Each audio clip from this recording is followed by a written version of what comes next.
pessoal, boa noite. Então, eu vou corrigir com vocês esse questionário, que foi o último considerado na nossa disciplina de Urgência e Emergência 1, que é o atendimento ao politraumatizado. Então, na primeira questão, defina a avaliação primária. Então, vai estar dentro desse slide que eu mandei para vocês. Então, a avaliação primária é aquela abordagem inicial, onde vai ser identificado aquelas lesões em que o paciente corre um risco de morte. Tá? Então, é a primeira avaliação que é feita no paciente. Eu recebi uma dúvida do aluno Hélio e ele questionou a questão do atendimento. Até mesmo em alguma literatura ele encontrou o atendimento com as letras X, C, A, B, D. Tá?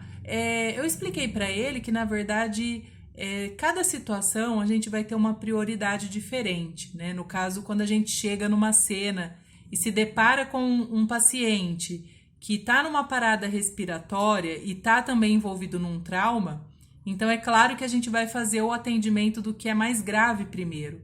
Então isso que é a avaliação primária, a gente definir qual que é a gravidade ali mais importante em cada situação, tá? Então no caso de uma parada cardiorrespiratória, em que o paciente está com sangramento extenso, então a gente vai fazer o controle desse sangramento e já vai fazer o atendimento da parada, né? Então, no caso, essa sequência seria X, CABD, né? Que é começando pelo controle de hemorragias e depois o CABID, né? Que é o compressões, depois a ventilação, né? E aqueles passos que a gente vê no atendimento de parada. No caso, o paciente que não está em parada, que é um paciente que teve um trauma, mas ele está respirando, ele tem circulação, ele ainda responde, ou mesmo se ele não responde, mas ele tem circulação, o atendimento vai ser o XABCDE, tá? E levando em conta o que é mais grave dentro dessa situação, tá? Então, essa é a avaliação primária. Na questão número 2, falando em atendimento inicial ao trauma, qual é a sequência do atendimento? Então, como eu já falei para vocês, em um paciente traumatizado que apresenta circulação, apresenta, né, sinais de expansão torácica, então o atendimento vai ser voltado, né, a essa sequência do XABCDE, tá? Então vamos começar pela letra X, que é a primeira letrinha, tá? Então esse é o primeiro passo do atendimento X, que é o controle de hemorragias exsanguinolentas, né, ou exsanguinantes, que são aquelas hemorragias graves, né? Uma amputação, um sangramento arterial importante que está ali esguichando sangue. Então, a primeira coisa que você vai fazer é o controle dessas grandes hemorragias, tá? Na segunda letrinha, então vamos na segunda letra. Então, temos a letrinha A, que é garantir a via aérea pérvia e a proteção da coluna cervical. Então, nesse momento, então a gente vai se atentar à respiração do paciente, tá? Garantir que esse paciente respire e, ao mesmo tempo, vamos fazer o controle da coluna. Como fazemos esse controle? Por meio do colar cervical, tá? Então, a gente vai estabilizar essa coluna, garantindo que esse paciente fique com a via aérea liberada, tá? Como que a gente vai fazer a liberação de via aérea? Então, a gente vai fazer aquela manobra de abertura de via aérea, tá? E a gente vai ter algumas formas de fazer essa liberação.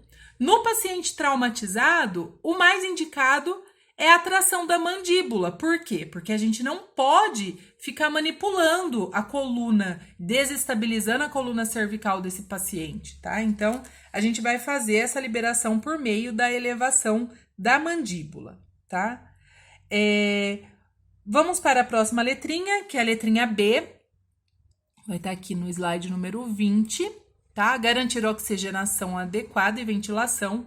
Então, como que a gente vai garantir essa ventilação? Então, a gente já estabilizou na letrinha A a coluna e fez a liberação de via aérea. Nesse momento de garantir a ventilação, então, o que a gente vai se atentar? Então, a gente vai se atentar se esse paciente, né, se ele está numa saturação de oxigênio adequada, a gente vai verificar isso por meio do pulso oxímetro, né? Se é um paciente que não está ventilando, não está oxigenando bem, a gente pode oferecer um suporte ventilatório, né? Por meio de um catéter nasal, de oxigênio, pode ser uma máscara de nebulização, tá? Pode ser por meio do ambu, pode ser por meio de vários dispositivos ventilatórios que vão dar um suporte e uma oxigenação para esse paciente, tá? Vamos na próxima letrinha, é a letrinha C, vai estar no slide número 29. Então, na letrinha C, a gente tem a avaliação da perfusão tecidual, tá? Então, nessa letrinha, a gente volta a falar um pouquinho de hemorragias. Só que nesse momento, são hemorragias que a gente não vê, né? São hemorragias internas.